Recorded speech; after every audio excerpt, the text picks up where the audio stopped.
Yang dihormati barisan perdana daripada pihak kerajaan dan juga perdana daripada pihak pembangkang. Saya selaku Perdana Menteri mewakili pihak kerajaan berdiri teguh dengan menyokong usul rasuah tempat kerja berlaku kerana kegagalan sistem pengurusan dalaman. Izinkan saya menjelaskan takrifan terlebih dahulu mengenai rasuah di tempat kerja, iaitu perbuatan salah guna kuasa, penerimaan atau penerimaan suapan oleh individu dalam organisasi, sama ada awam ataupun swasta. Seterusnya adalah takrif berkaitan kegagalan sistem pengurusan dalaman. Kelemahan dalam sistem dalaman berpunca daripada pemantauan, pengurusan risiko dan etika kerja dalam sebuah organisasi. Oleh itu, usul pada hari ini adalah bermaksud bahawa kegiatan rasuah yang berlaku dalam kerja berpunca daripada kelemahan struktur, sistem dan budaya kerja organisasi itu sendiri. Saya akan mulakan dengan hujah pertama daripada pihak kerajaan, iaitu rasuah di tempat kerja sering berlaku akibat kegagalan sistem pengurusan dalaman, khususnya apabila tak ada mekanisme pemantauan dan accountability yang berkesan. Pendidikan integriti sahaja tidak mencukupi kerana tanpa sistem kerja yang telus dan bertanggungjawab, pekerja cenderung menyalahgunakan kuasa mereka. Oleh itu, pihak pengurusan organisasi perlu memainkan peran kritikal dalam membina sistem dalaman yang berfungsi untuk mencegah dan menangani rasuah secara tegas. Assalamualaikum dan salam sejahtera kepada semua hadirin yang saya hormati. Terima kasih kepada Perdana Menteri dan pihak kerajaan atas usul yang disampaikan tadi. Saya di sini sebagai ketua pembangkang untuk menolak usul bahawa rasuah di tempat kerja berlaku kerana kegagalan sistem pengurusan dalaman. Usul ini pada kami terlalu berat sebelah. Mengapa? Kerana ianya hanya menyalahkan sistem, sedangkan punca utama rasuah sebenarnya terletak kepada individu yang tidak berintegriti. Bayangkan sistem audit kewangan, prosedur pemantauan dan pelaporan sudah terwujud di banyak organisasi. Namun jika individu itu tamak, licik dan sanggup melanggar etika, dia tetap akan mencari ruang untuk celah untuk berasal dalam menerima suapan. Contohnya dalam banyak kes yang kita lihat, pegawai yang bekerja dalam agensi yang kononnya berintegriti tinggi seperti polis dan custom masih terlibat dengan rasuah walaupun sistem pengurusan dan pemantauan dalaman sudah ada. Ini membuktikan bahawa nilai moral dan kekuatan diri seseorang jauh lebih penting daripada sistem semata-mata. Maka saya cabar pihak kerajaan, adakah dengan meletakkan sistem pengurusan yang lebih ketat sahaja kita mampu hapuskan rasuah? Sudah tentu tidak. Tanpa perubahan pada jiwa dan sikap manusia, rasuah akan terus berlaku. Justru kami di pihak pembangkang dengan tegas menolak usul ini dan menyeru supaya kita tidak sekadar menyalahkan sistem, tetapi mula mendidik dan memperkasakan individu dengan nilai integriti dan keberanian untuk menolak rasuah. Terima kasih yang berhormat Perdana Menteri dan pihak pembangkang. Saya di sini sebagai Perdana Menteri ingin mengambil hujah dan membawa bukti dari segi statistik dan dasar yang sedia ada. Mengikut contoh dasar tata kelola dan integriti nasional, dasar ini memperkenalkan dan mengukuhkan budaya integriti dan etika dalam organisasi. Tujuan DTIN ini adalah mengampuni 5 prinsip yang penting, iaitu integriti, accountability, ketelusan, berurus baik dan patuh kepada undang-undang. Pelaksanaan dasar ini bertujuan untuk meningkatkan accountability, ketulusan dan mengelakkan penyelewengan yang berlaku dalam struktur organisasi, termasuk kelemahan pengurusan dalaman. Mengikut statistik SPRN pada tahun 2022 menunjukkan sebanyak tangkapan orang yang terlibat dalam rasuah sebanyak lebih daripada 6,000 SPRN. Pada tahun 2022 menunjukkan sebanyak tangkapan 200 orang yang terlibat dalam rasuah sebabkan kelemahan pengurusan dalaman. Pada tahun 2023 dalam tangkapan dalam meningkat sehingga 1,100 orang.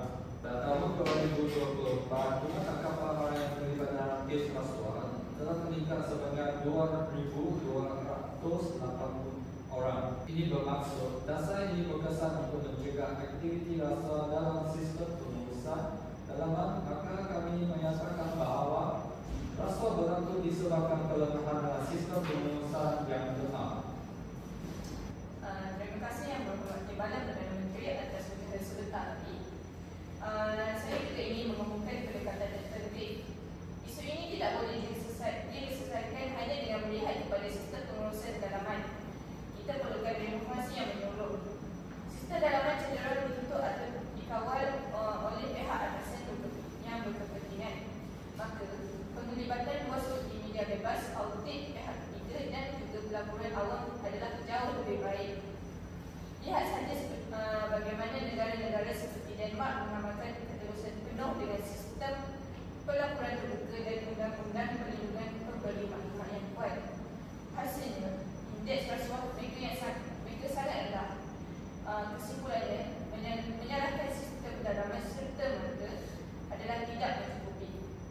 Reformasi institusi keterusan menyeluruh adalah jawapannya yang sebenar. Baik, terima kasih Yang Berhormat Timbalan Perdana Menteri. Jadi saya sebagai Menteri Pendidikan, saya ingin membawa perhatian Dewan kepada peranan pendidikan dalam membina integriti. Memang benar kita mengajar pendidikan moral dan sivik di sekolah, namun nilai-nilai tersebut tidak diteruskan dengan latihan dan bimbingan dalam alam pekerjaan. Pihak pengurusan gagal menyediakan model etika kerja secara berterusan yang menyebabkan nilai-nilai integriti tidak dihayati oleh pekerja-pekerja mereka. Sebagai contoh, terdapat jabatan yang langsung tidak menyediakan kursus integriti atau sesi dialog etika bersama kaki tangan mereka. Apakah ini bukan kegagalan pengurusan dalam pengurusan dalaman? Maka kita menyatakan bahawa tanpa usaha yang sistematik dari pengurusan, nilai integriti tidak dapat disuburkan dalam budaya kerja. Sebagai seorang yang bekerja dalam bidang pendidikan, saya ingin menyatakan bahawa sistem pendidikan hari ini selalu menekankan pencapaian akademik dan memikirkan penggunaan mereka. Kita bentuk pelajar untuk jadi lebih bijak dalam peperiksaan. Namun ada segelintir dari mereka tidak membuat keputusan yang beretika. Bila mereka memasuki dalam alam pekerjaan, mereka tidak bimbingan nilai, lalu mereka mudah terjerumus dalam budaya rasuah. Sebagai contoh, ramai pelajar yang mendapat keputusan yang cemerlang menjadi pegawai tinggi, namun akhirnya disabitkan rasuah kerana tiada ketahanan moral. Jadi, adalah tidak wajar menyalahkan sistem pengurusan kerja semata-mata kerana punca juga bermula dari sistem pendidikan yang tidak seimbang. Assalamualaikum warahmatullahi wabarakatuh dan salam sejahtera. Yang Berhormat Tuan Speaker, ahli-ahli Berhormat sekalian. Sebagai Menteri Undang-Undang dan Agama, saya ingin menegaskan bahawa rasuah adalah dosa besar dan jenayah yang serius. Dalam Islam, dia terang-terangan diharamkan. Pemberi dan penerima rasuah dilaknat. Dari sudut Undang-Undang pula, Akta Kesetiaan 2009 jelas menyatakan rasuah sebagai satu jenayah berat dan hukumannya setimpal. Namun persoalannya, apa gunanya prinsip agama dan undang-undang yang ketat ini jika sistem pengurusan kita sendiri gagal menguatkuasakannya? Ambillah contoh kecil, menerima hadiah atau allowance tidak sah sering dipandang remeh. Tindakan kecil ini jika tidak dibentuk menjadi pintu masuk kepada rasuah yang lebih besar seperti sogokan dan penyelewengan kuasa. Statistik persepsi rasuah di Malaysia contohnya dari Transparency International masih mengimbangkan, menunjukkan betapa seriusnya masalah ini.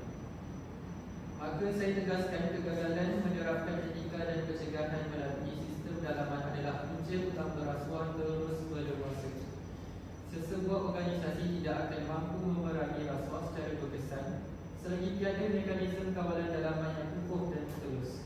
Kita perlu kuatkuasakan pengurusan dan accountability dalam setiap urusan. Yang kedua, tindakan tegas tanpa kompromi terhadap sesiapa sahaja yang terlibat tanpa mengira pangkat. Yang ketiga, pendidikan berterusan mengenai etika dan bahaya rasuah. Yang keempat, mekanisme aduan yang selamat agar individu berani melaporkan gejala rasuah. Jika kita terus ingin membasmi rasuah, perubahan mesti bermula dari dalam. Sistem pengurusan perlu menjadi benteng pertama, bukan benteng yang lawan. Marilah kita bersama memperkasakan integriti demi masa depan Malaysia lebih gemilang, bebas daripada belenggu rasuah. Saya ingin membawa Dewan Peneliti dari sudut penguasaan. Bagaimana mahu mendakwa pekerja yang terlibat rasuah jika SPRM sendiri dilihat tidak bebas dan selektif dalam siasatan? Kita lihat banyak kes besar melibatkan individu ternama mengambil masa bertahun-tahun tanpa tindakan. Malah ada yang terlepas dengan alasan teknikal. Jadi kita tidak boleh menyalahkan pengurusan dalaman organisasi semata-mata. Sedangkan sistem siasatan dan pendakwaan di peringkat negara juga menghadapi masalah besar. Maka saya tegaskan, sistem yang lebih luas bukan sekadar dalam organisasi, malahan perlu direformasi dahulu. Terima kasih yang berhormat Tuan Speaker. Saya sebagai Menteri Komunikasi bangkit untuk menggulung perbahasan pihak kerajaan dan menjawab segala persoalan yang mungkin dibangkitkan oleh pihak perbankan. Pertama sekali, saya ingin tegaskan bahawa rasuah di tempat kerja berlaku bukan sekadar kerana individu yang utama, tetapi kerana kegagalan sistem pengurusan dalam hal yang lemah dan tidak berfungsi secara besar. Pihak perbankan mungkin berkata, kalau SPRM sendiri terlibat dengan rasuah, siapa lagi yang boleh diharapkan? Maka izinkan saya menjawab, ini adalah sebabnya sistem dalaman sebuah organisasi tidak boleh bergantung pada satu pihak semata-mata. Kita perlu ada mekanisme pemantauan berganda, audit dalaman, laporan awam, laporan bebas, dan badan pemantau luar seperti jawatan kuasa parlimen atau media penyiasat. Jika SPRM gagal, maka pengurusan dalam sesebuah organisasi mesti lebih tegas dalam penguatkuasaan etika, melakukan audit berkala dan melindungi pemberi maklumat. Bukan diam, bukan takut pada pangkat atau kedudukan.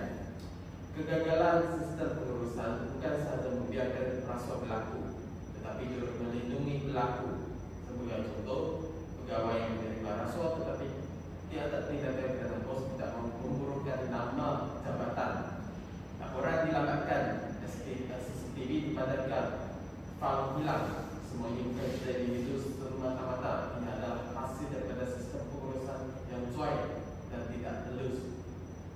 Tuan Speaker dan ahli dewan yang saya hormati, kalau sistem pengurusan dalam benda-benda hukum, setiap individu akan diawasi, setiap transaksi diperiksa, dan setiap aduan disiasat tanpa takut atau hasil diberi. Akhir kata, kami di pihak kerajaan berdiri teguh dengan usul bahawa rasuah di tempat kerja berlaku kerana kegagalan sistem pengurusan dalaman.